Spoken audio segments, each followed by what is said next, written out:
Hello,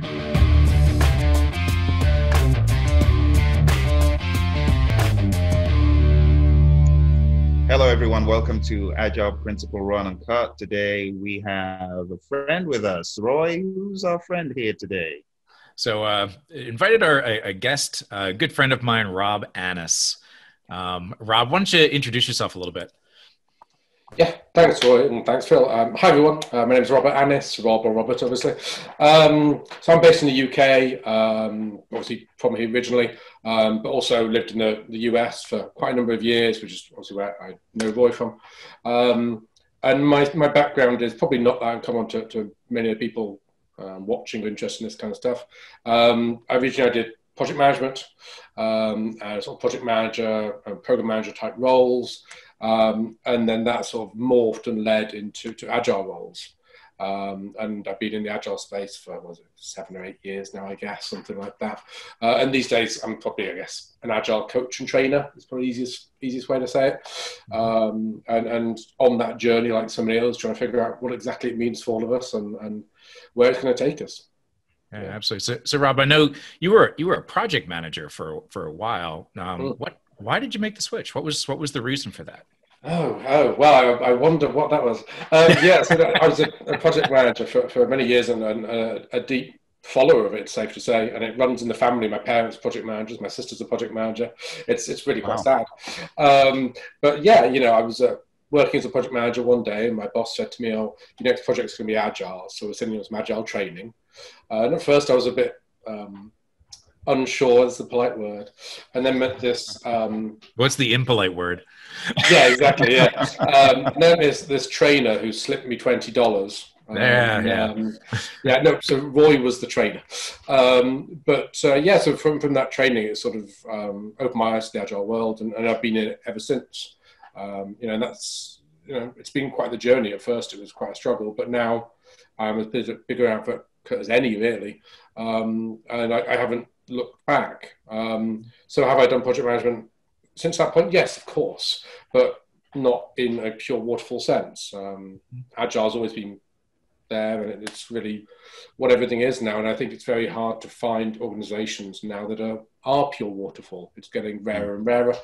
And I think most organizations are that way now, where they're agile or some sort of mix, really, even to the level of, governments and to any industry you can imagine, aren't they? As you guys know. Yeah, absolutely. So out of curiosity, is there anything that you miss from the waterfall traditional approach world? Oh, wow. That's a heck of a question. I don't know if you've asked that before. I don't think I missed from it. I guess my family understanding what I do. What's this crazy agile thing you talk about? I still get you're still trying that agile thing. Anything I missed from it? So did your family give you any grief? Those who were project managers, did they give you any grief for changing? Yes, of course. Because I think project management is one of those things that it's not just a skill set. It's a lifestyle and it's a career, and people invest in it. If you think of someone who's like in the PMI, got their PMP, they've got to spend years getting the qualification, and every year they've got to spend time getting their points, their PDUs, and to keep going. And so indoctrination is not meant as a cruel word. I don't mean it badly, but you are in a system, and you're rewarded to being within it, and you're seen as negative. You leave it, like anything else. If you're, I don't know, a supporter of a sports team and you suddenly stop supporting it, the other supporters would be suspicious of that. Right? And so I think it's quite normal for anyone who's still in the project management space to sort of go, well, hold on, why are things being done differently elsewhere? I think any of us would be the same. Heck, I was exactly that way when Roy said to me, "Hey, do this agile thing." So no, I think that's completely normal. But at the same time, anyone who's in project management now is either seeing agile being done or hearing about it being done, because things like the PMI, they've got the pmi-acp, the Agile Certified Professional and stuff like that now. So even the organizations that are just because of the stalwarts of traditional project management thinking are indeed themselves saying, this is here, this is normal. And so it's being understood and seen everywhere. So I think at some point we're going to have to get away from starting an Agile introduction course of waterfall's bad, it's the opposite to Agile. It isn't. They're just ways of working, and there's bits of each in both. It's exceedingly rare you're ever going to find a company that's pure Agile, right? There's the odd one or two, but most of them aren't. And certainly when you go to the way other departments within companies, most of them aren't Agile, even if their project's been with Agile, for example. And even in pure waterfall organizations, sometimes they'll do things that are Agile too.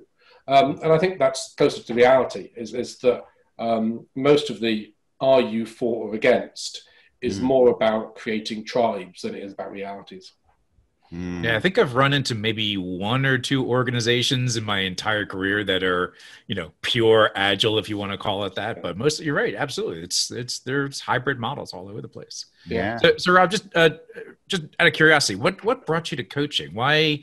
There's so many different roles out there in the project management world. Even in the Agile space, you got Scrum Master and Product Owner and things like that. Why coaching? I guess that's the easiest question of them all. I find people fascinating. In my spare time right now, I've started my master's, and I'm doing. And how is this for boring? It's behavioral and organizational psychology. Lovely. It's coaching. So you're like, oh, yeah. But for me, it's really interesting. I find human beings and their interactions fascinating. I don't think, here's a leap, but here's a long-winded answer. I don't think the future is about Agile in the sense of what Agile has been since 2001 when the manifesto was created. When it was created, and for most of the time since then, Agile's been about projects, bluntly, right? It's about how do you deliver projects more successfully, really. Obviously, admittedly, it's operations and things like that too, of course it is, but it's about how you deliver work. That's a better way to put it. I think Agile in the future won't be as much about that. I think it'll be more about how we actually interact, how we think strategically, how companies are run. Because if you look at anything from Black Lives Matter to Me Too, to just the general democratization of the workforce, right? You can't shout at people anymore. It's not really a done thing. So the workforce is changing massively. Add in things like people working from home so much as they are with pandemic and so on.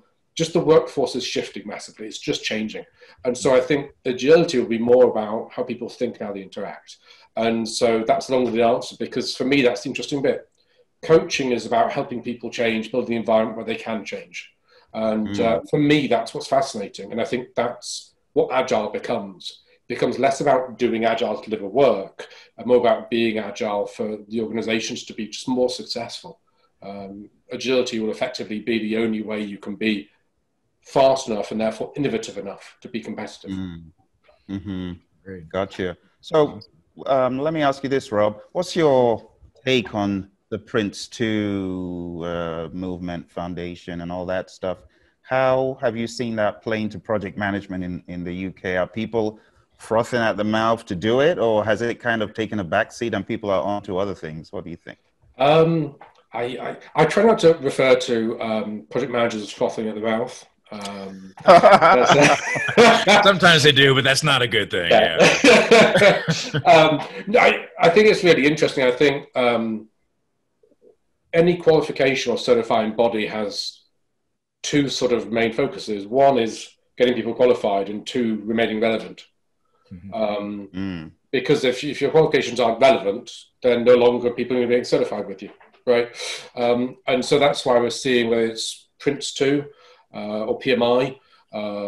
For anyone who's not familiar, Prince 2 is used much more in the UK and Europe and Africa. PMI is much more in the US. There's crossover between the two, but they're similar, quite similar. I originally was trained in Prince 2 when I was starting out as a project manager, and then when I moved to the US, I was primarily doing PMI.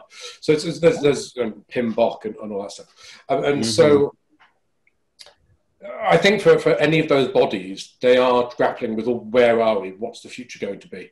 And I think for them all, they're all naturally saying, well, we traditionally have done waterfall, and we're not going to drop that. We're not going to leave that. But at the same time, we're going to support this agility because it's obviously very relevant. It's become really, really relevant. I can go over to my bookshelf and grab books about Agile on government, on contracts, on HR, on marketing, as well as projects and operations and everything. And so I would think that everything I've seen and the people I've spoken to is that it's not that they're becoming less relevant. It's actually just becoming a more crowded place for them. So there's more certifying bodies, because from the Agile side, all of a sudden, from their point of view at least, you've got all these other bodies coming in saying, hey, here's more options with Scrum.org and IC Agile and all the others, and Scrum Alliance and so on. And it's very much a case now of, I've got money from HR or whatever, I can do a training course. Which one shall I do? And for PMI and all the others, they've got to decide, well, how are we going to attract those people to come to us rather than our competitor? And I think so they have to have full offerings. So for any project manager, indeed anyone in any careers looking at training in these kind of spaces, you have to look at what's most attractive. And I think for them, that's an interesting challenge. And the hope is for anyone who's taking training, the quality of the certifications and the training is higher because of that competition. You've got to hope.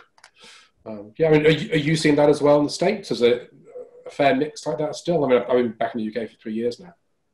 Yeah, but pretty much. Everyone who was in the world of predictive is trying to add some offerings that are of an agile nature, and everyone who is in agile has just stayed there because they're not trying to do anything different. It works, and it's scalable. But I'm curious to know, are you a coach with any one of the organizations you mentioned, like IC Agile, or do you just do your own thing under your own outfit? How does that look when you present offerings to companies? Yeah, that's a good question. I do a bit of everything, really. So I teach IC Agile courses, all the way from the fundamentals up to the coaching courses for 2 different trade organizations now, one in the US, one in the UK. I actually created their training courses and then got them IC Agile certified. And those were the coaching courses, facilitation courses, those kinds of things. So I like the IC Agile courses, also not the courses, sorry, the structure they have. Obviously, each training company has built its own training to match to the matrix for IC Agile over their accreditation. So I think it's handy if you are doing training to be able to offer a certification. If it's from an international body, naturally that's a bigger sell, isn't it? It's easier for somebody to say, I want to do this training because I'll get the certificate, I can put it in the wall, or if I go to a job interview, it's recognized. That means something. But at the same time, I do a lot of training which is not certified because then I can do trainings that are specific. So if a company's got certain problems or certain things they want to achieve, then I build custom training. So a lot of the training I also do, you guys probably too, is off the cuff stuff that you're coaching with an organization, and then you realize there's gaps or things they need to find out. And so you organize certain training for them, whether that's certified stuff or whether that's, ad hoc stuff. So it's a mix. It's lapsed, but I was SAFE certified. I was an SPC 4. But that lapsed, I don't know, a year or so ago. We should Rob back and talk about why he let it lapse. That'd be a good controversial topic. That will be a nice discussion. Why did you let it lapse? Yes, indeed. Yeah, SAFE in itself is a controversial topic.